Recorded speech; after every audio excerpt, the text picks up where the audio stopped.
Yesu ashimwe abakozi b'Imana, Yesu ashimwe mwese mudukurikiye, Imana ibahe umugisha, muri kumwe na Pastor Mutagoma Gaudin. Nishimiye kongera kuganira mu ijambo ry'Imana. Reka dusome ijambo turi buganireho, Samweli wa kabiri ibice 12 umurongo duhere kuri 18. Ni inkuru itari ndende cyane, avuga ngo maze ku munsi wa 7 umwana arapfa. Abagaragu ba Dawidi batinya kumubwira ko umwana yapfuye, kuko bibwiye bati mbese ubwo twavuganaga nawe umwana akiri muzima ntatwumve biracura iki nitumubwira ko umwana apfuye, ntari burusheho kwiyica nabi? Maze Dawidi abonye ko abagaragu be bongorerana amenyera aho ko umwana apfuye, abaza abagaragu be ati mbese umwana arapfuye? Baramusubiza bati arapfuye. Nuko Dawidi arabyuka, ariyuhagira, arihezura, yambara indi myambaro, aherako ajya mu nzu y'Uwiteka, arasenga, avayo ajya mu nzu ye. Nuko aho ashakiye bamuzanira ibyo kurya ararya. Maze abagaragu be baramubaza bati ibyo ugize ibyo ni ibiki? Wiyirije ubusa uririra umwana akiri muzima, ariko none umwana amaze gupfa urahaguruka ujya kurya? Amen. Imana ibahe umugisha. Ni inkuru ndende, ariko ndashaka kugira ngo tuganire ni gute twarenga ibihe by'akababaro, ibihe bitugoye, ni gute twakwizera Imana mu bihe bitandukanye biba biruhije ubuzima bwacu. Iyi nkuru igaragaza neza uko Dawidi yasengeye umwana we, yasengeye ko umwana yabaho, hanyuma abagaragu bakajya bamubona arira, yiyiriza ubusa, ashakisha uko umwana yakira. Ariko igihe kigeze aza kumenya yuko umwana yapfuye. Rimwe na rimwe hari igihe dusengera ibintu ariko ntibibe uko twashakaga. Hari ukuntu dusengera indwara ariko wenda ntitubone uko abantu bakira. Hari ukuntu abantu basengera ikintu ntibabone igisubizo nk'icyo batekerezaga. Nubwo dukwiye kwizera Imana ko muri byose Imana ari nziza kandi bifite umugambi mwiza ku buzima bw'abagaragu bayo. Rero nawe hari ibyo wasengeye ariko wenda bitagenze nk'uko washakaga. Nawe hari ubuzima urimo gucamo butagenze, butameze, cyangwa se ibyo waciyemo bisa naho ari ibikomere bihora bikwibutsa agahinda n'imibabaro n'ibindi bintu bitandukanye. Ariko se ni gute umuntu yabasha gukira ibikomere? Ni gute umuntu yabasha guhinduka akabona umunezero nubwo hari ibyo bintu bitandukanye biba bimeze gutyo? Ni iki umuntu yakora kugira ngo arenge akababaro k'ibyahise, arenge umubabaro aciyemo uyu munsi cyangwa yaciyemo? Ni gute umuntu yakongera kubaho mu buzima akongera akanezerwa kandi hari ibintu byinshi byakamubabaje? Ndashaka kubibutsa ko nyuma y'umwana Dawidi yapfushije yaje kubona yaje kubona abandi bana, kandi nawe ubwawe urabizi ko mu byo wabuze hari ibyo wasigaranye cyangwa se ibyo wagiye wunguka nyuma. Iyo umuntu akiriho aba afite amahirwe yo kugera ku cy'Imana ivugana n'ubuzima bwe. Rero Dawidi bamubwiye ngo umwana yapfuye, nubwo yari amaze iminsi yiyiriza kandi arira, ijambo ry'Imana rirambwiye neza ngo yarakarabye mu maso aracya.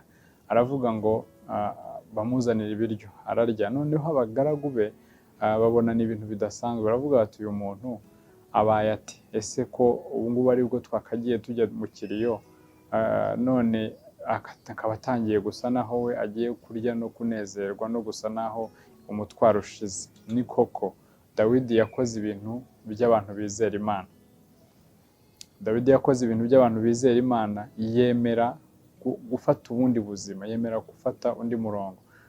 Rimwe na rimwe tujya turizwa n'ibintu tudafite ikintu twahinduraho. Tujya turizwa n'urupfu, tukarizwa n'ibintu byatunaniye tudafite ikintu dushobora gukora. Uyu munsi nawe ushobora kuba ufite ibintu bikuriza kandi utazi neza niba hari n'icyo wabikoraho. Kwizera Imana rero kudukura mu rujijo rwo kubaho dushaka igisa naho gisobanura ubuzima tubayemo ngo biduhoze mu kababaro, ahubwo kwizera Imana bidufasha cyane cyane kugira ngo dukomere n'ibyo duhuye nabyo tubashe kubivamo mu buryo butandukanye. Rero singiye kujya muri detaye z'ibintu byinshi umuntu apfusha cyangwa asengera. Uyu munsi ufite ibyo urimo gusengera, Imana ikaba yarakubwiye iti tegereza, cyangwa se ikaba utarabibonye nk'uko bimeze. Byigeze kutubaho dusengera umubyeyi wacu twari dufite, ariko biranga arasinzira. Abantu bahanuye, yewe bamwe bakanahanura bati azakira, kandi koko njyewe simbifatamo iki kibazo, ahubwo koko arakira, kuko abakize burundu. Wa mugani wa Dawidi yaravuze ngo uyu mwana aragiye, twebwe nitwe tuzamusanga, we ntabwo azagaruka. Niyo mpamvu yikomeje umutima ngo ararya arangije aranezerwa. Hari abantu rero babona uriye nyuma y'ibyago, nyuma y'ibintu bitandukanye, cyangwa se kurya bisobanura kwemera kugaruka mu buzima, ukemera kubaho, kuko hari umuntu wiyicisha inzara kubera ibibazo, akavuga ngo we sinzongera kurya, sinzongera gukaraba, sinzongera, ubuzima ugasa naho bushyize mu kibazo kubera ikindi kibazo cyabaye. Ariko dukwiye kumenya ko nyuma y'ibibazo byabaye, byatubayeho, Imana iracyadufiteho umugambi iyo tugihumeka. Mwene data, Imana iracyagufiteho umugambi. Nyuma yo gupfusha abana, Imana iracyagufiteho umugambi. Nyuma yo gupfusha ababyeyi, Imana iracyagufiteho umugambi. Nyuma yo guhomba muri business, Imana iracyagufiteho umugambi. Ntukwiye gucibwa intege n'ibyo uciyemo, ahubwo ukwiye kureba imbere icyo Imana igufitiye. Nibyo tujya tureba ahahise tukavuga tuti Mana watugize gute ko byagenze gutya na gutya, ariko ibiri imbere ni byinshi kandi Imana idufitiye umugambi muremure. Mwene data, ndakwinginze wowe ubwawe kugira ngo uhagarare, ukomere, ushikame ku ijambo ry'Imana. Icyo Imana yavuze ku buzima bwacu kizasohora, icyo Imana ivuga ku buzima bwawe kizasohora. Nyuma y'umwana wapfuye haje kuvuka Salomo. Rero niyo mpamvu nkubwira ngo wowe ubwawe ushobora gutekereza ukavuga uti hari ibyo natakaje. Nibyo, nta kintu na kimwe dufite tutahawe n'Imana, yaba ababyeyi, yaba abana, yaba urugo rwiza, icyo ari cyo cyose. Ni ukuvuga ngo hari icyo ubura, ariko hari n'icyo usigaranye. Icyo usigaranye mu ntoki ni Imana yagisize, icyo ufite ni Imana yakigusigiye. Ndashaka kukubwira ngo hariho ibyiringiro nyuma y'ibyo waciyemo, hariho ibyiringiro nyuma y'ibyo urimo gucamo. Uyu munsi ntushyire iherezo ku buzima bwawe kubera ibyo waciyemo. Ntiwiyahure, ntiwiyice, ntiwicishe inzara ngo wumve ubuzima bwahagaze. Hagarara usenge Imana kandi ikugirire neza. Dawidi rero ni umwe mu bantu babashije guhangana n'ikibazo, kandi amaze guhangana nacyo, nyuma yerekana n'igisubizo. Aravuga ati ntabwo nzakomeza kurira, nta kundi, reka nkomeze ubuzima. Natwe rimwe na rimwe tuba dukwiye gufata umwanzuro wo kuvuga ngo reka dukomeze ubuzima, nubwo bimeze gutya, reka dukomeze ubuzima. Ubuzima bukomeze. Uyu munsi ushobora kuba hari ibibazo byinshi wahuye nabyo, ushobora kuba warahuye n'ubushomeri igihe kinini, ariko ukibaza se bizagenda, ariko ubuzima burakomeza. Nta mpamvu yo guhagarara, aho ubuzima burakomeza. Iyo umuntu akuye ibimurangaza mu mutwe, Imana imuhereza ibindi bitekerezo, ubuzima burakomeza. Mwene data, ubuzima bushobora gukomeza ibyo utunze cyangwa ibyo ufite biriho cyangwa bitariho, kubera ko Imana ikuzi neza, izi icyo yakora ku bugingo bwawe hakaza impinduka. Niyo mpamvu Dawidi uwe yariye nyuma y'uko bamubwiye ngo umwana arapfuye. Haleluya! Ntabwo byoroshye kubona warya nyuma y'uko bakubwiye ngo umwana arapfuye, kandi igihe yari akiriho wariyirizaga kugira ngo umwana akire. Rero uyu munsi nawe ukwiye gukaraba mu maso, ukwiye gucya mu maso, ukwiye kurenga ibibazo, ukwiye kurenga amateka y'ahashize, ukavuga ngo reka ndebe imbere. Ukwiye kurenga amateka yo gukomeza kuvuga ngo uri imfubyi, ahubwo ukwiye kwinjira mu gihe cyo kuvuga ngo reka ndere abana Imana irimo kumpa. Ukwiye kuva mu mateka yo kuvuga ngo narahombye, nacuruzaga ibishyimbo birahomba. No, ushobora kwimukira mu bindi. Ukwiye kuva mu mateka yo kuvuga ngo byagenze gutya, ubuzima burakomeza. Reka nkubwire ngo Imana igufitiye amahirwe ya kabiri, Imana igufitiye umugisha wundi. Imana iracyafite amahirwe ku buzima bwawe. Niyo mpamvu ushaka kukubwira ngo ntukwiye gucibwa intege n'ibyo wagerageje bikanga. Ni kenshi umuntu ashobora kugerageza ikintu kikanga, hanyuma akifata nk'aho ubuzima bwananiranye. Ntabwo ubuzima bwananiranye, ubuzima ntiburangirira ku byo waciyemo bikakunanira, ntibikugendekere neza. Ushobora kuba amashuri ataragenze neza, utarize wenda ngo uminuze, ariko Imana igufitiye undi mugambi. Ushobora kuba warize wenda ukabura akazi, ariko Imana igufitiye undi mugambi. Ushobora kuba utarashaka, Imana igufitiye undi mugambi. Ushobora kuba utarabyara, Imana igufitiye umugambi. Buri kibazo cyose kiri imbere yawe, iyo ugifashe ukagihereza Imana, amen, Imana ibigufiteho umugambi kandi irawusohoza. Rimwe na rimwe ducika intege, rimwe na rimwe turiheba, noneho bigatuma n'ubuzima Imana yaduteganyirizaga imbere busa naho bunaniranye. Satani ni umubeshyi, ntakakubeshye ngo Imana yaragutaye kubera ko ibintu bimwe byanze. Ubu mu isi harimo ibibazo byinshi, impinduka zirazana nyinshi zitandukanye, hari impinduka ziza zikatugora kuzakira, ariko uko byagenda kose Imana igufiteho umugambi, kuko kubaho kwawe ni umugambi w'Imana. Nta muntu ubyara kubera ko ari we ko bifiteho ubushobozi n'ububasha, ahubwo tubyara kubera ko Imana yaduhaye uburyo. Nta muntu utunze kubera ko arusha abandi gukora, oya, buriya ntabwo ari icyo bivuze, kubera ko ushobora gusanga abo mwiganye bakurushaga n'amanota, uyu munsi urabarusha amahirwe na opportunity n'ahantu heza wabibye bigakunda. Rero ndashaka kukubwira ngo ikintu gikuru ni ukumenya ngo biriho ibi bintu, reka Imana, bitariho reka Imana, ariko reka nkomeze ntegereze icyo Imana integurira imbere. Haleluya. Rimwe na rimwe iyo tutemeye kurekura umubabaro, tuwujyana nawo no mu bintu no mu bihe byacu twakishimye, noneho umubabaro ukazajya ugaruka nko kutwibutsa ko tutagomba no kwishimira intsinzi zindi tugezeho. Niyo mpamvu umuntu ashobora kubona diplome, aho kugira ngo yishimire ko Imana imuhaye diplome, ugasanga arimo ararira avuga ngo mama ntago yayibonye, ngo ntago mama ayibonye, ngo yaba akiriho akayibona.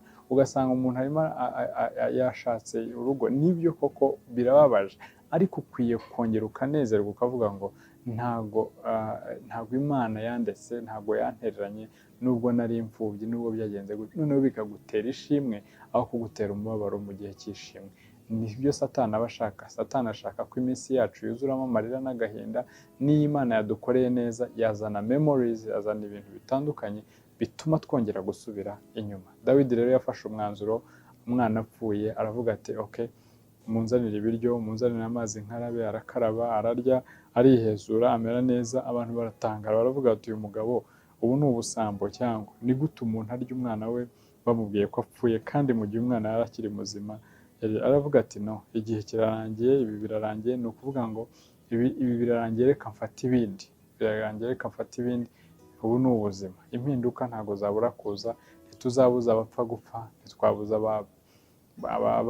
abahomba guhomba. Igihe kirajya ko ntabwo ari ryo herezo. Haleluya. Ntabwo ari ryo herezo ku bantu bizera Imana. Ntabwo dufata ubuzima bwacu ngo twiyahuzwe n'uko abandi bapfuye. No, ntabwo ariko bigenda. Haleluya.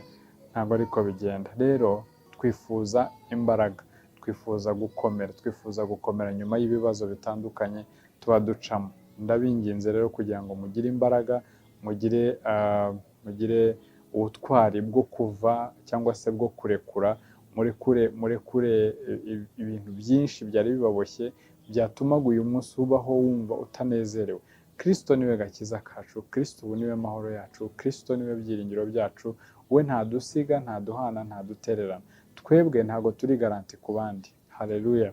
Nta mugabo uri garanti ku mugore we ngo azamuhereze garanti yuko bazabana iteka, cyangwa umugore abwira umugabo cyangwa abana. Mu isi twarabibonye, abantu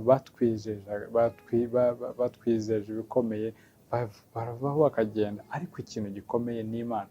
Ntabwo izagusiga, ntabwo izagutererana, ukwiye kuyiringira ibihe byose. Haleluya. Ubuzima bwawe umenye Imana, ukomeze kuyiringira, nayo izakugirira neza. Amen. Ndagushimiye rero wakurikiranye ijambo ry'Imana, usabiye umugisha. Ndakwinginze ngo urenge ibi ngibi, urenge ibyo bibazo, urenge ibyo bintu bikugerageza, uvuge ngo ndahagaze kandi nzi ko Imana ifite ijambo rya nyuma ku buzima bwanjye. Usabiye umugisha n'imbaraga, usabiye ibyishimo, usabiye amahoro no gukomera. Wihanagure, wihezure, uvuge ngo ibyabaye byarabaye, ariko nanone uvuge ngo ndaharanira gusingira icyo Kristo yamfatiye. Hari abantu bajya baterwa ipfunwe n'ibyo baciyemo, abantu baterwa ipfunwe n'ibikomere, ariko ukwiye kumenya ngo ibyo bikomere byose, ipfunwe wagira ryose, Imana igushyizeho kugira ngo urusheho guhaguruka ukorere Imana mu gihe nk'iki ngiki, wongere umenye ko Imana igufiteho isezerano rikomeye ku buzima bwawe. Niyo mpamvu ntukwiye guheranwa n'agahinda, ahubwo ukwiye guhaguruka ugakora ibintu bikomeye nk'uko Dawidi nawe yahagurutse akavuga ati nubwo umwana yapfuye ariko reka nkomeze umurimo, ndacyafite umurimo, mfite umurimo w'ubwami, mfite ibintu bitandukanye, reka nongere ubuzima bukomeze. Nawe rero ntukwiye kwihebeshwa n'ikintu gitoya. Hari igihe twumva umuntu ngo yiyahuye kubera ko runaka yamwanze, nyamara Imana iracyafite abantu benshi bagukunda kandi wari gutuza ukakira urukundo rw'abagukunda. Hari igihe umuntu wumva ngo yiyahuye kubera ko byagenze gutya na gutya, ni ukuvuga ngo nta kindi kiba cyabiguteye, uba wibagiwe ko Imana ariyo ifite ijambo rya nyuma ku buzima bwawe, ugafata umubabaro wa kera n'uwo ufite ukabyegeranya, noneho ugakomeza kubibonaho kugira ngo uvuge ngo bino bintu reka mbirekure. Nta wundi rero ufite uburenganzira bwo kurekura umubabaro ufite mu mutima uretse wowe, ni wowe wenyine. Ukavuga ngo reka nemere mbeho mu buzima umpaye Mwami Imana. Rimwe na rimwe dusoma intwari zo kwizera. Intwari zo kwizera kubaho kwazo, igitangaza kirimo, babayeho mu bihe bikomeye ariko ntibigeze barekura Imana kubera ibintu bitandukanye. Bakomeje guhamya, bakomeje guhagarara, barashikama, bakorera Imana kandi Imana ibagirira neza. Rero natwe uyu munsi reka mbinginge kugira ngo dukomezwe n'imbaraga z'Imana mu gihe cya none ndetse n'igihe kizaza. Dukomezwe n'imbaraga z'Imana. Ukiriho uzabona igitangaza cy'Imana nk'uko Dawidi yakomeje kubona igitangaza cy'Imana. Hari icyemezo kimwe Yakobo yafashe amaze kubwirwa ko Yozefu ngo ibisimba byamuriye, aravuga ngo azakomeza kurira, ngo azarinda ajya mu mva, imvi ze zizarinda zijya mu mva ngo akirire. Ni icyemezo utakumva ukuntu gikomeye, ariko ni icyemezo kibi, kandi uwo yariraga yari akiriho. Amen. Uwo yariraga yari akiriho. Rero ndakwinginze kugira ngo ureke kuririra ibintu bimwe, yaba abapfuye yaba iki. Ntabwo nkubujije, ntabwo nakubuza kurira, ariko rira just for a moment, hanyuma uhaguruke wongere wiyubakemo imbaraga, kuko Imana igufiteho byinshi. Uyu munsi ntabwo dufite ba sogokuruza n'abandi twakomotseho, ariko turakomeje, ni ku isi ibaye. N'ibindi rero bintu bitandukanye, umuntu ajya ahomba uyu munsi ejo akunguka, umuntu bijya byanga uyu munsi ejo bigakunda, ariko biterwa n'uko imitima yacu ihagaze ku Mana neza. Rero haguruka wirememo imbaraga, haguruka wongere ushake icyo ukora, haguruka ntuvuga ngo ubwo akazi ibi byanze ngo buriya ngo ubuzima bwahagaze. Oya, korera Imana, hagarara, shikama mu byo Imana ikubwira, hindura imitekerereze, bwira Imana ngo Mwami nyobora icyo gukora, kora imigambi, Imana nayo izasohoza iby'umutima wawe usaba n'ibyo wibwira. Usenge, Imana izakugirira neza. Ndakwifuriza umugisha rero, kandi ndakwifuriza gukomera no guhabwa imbaraga mu bihe bya none ndetse n'ibihe bizaza. Haguruka wishyiremo imbaraga, ukomeze ubuzima, uvuge ngo Mwami Imana niwe wandemye, uranzi ibimbaho byose, urabizi, hanyuma ukomeze ubuzima. Ntukomeze kurizwa n'ibyahise, ahubwo singira ibiri imbere, kuko Imana igufitiye umugambi mwiza. Mu izina rya Yesu ndagusabiye umugisha. Amen.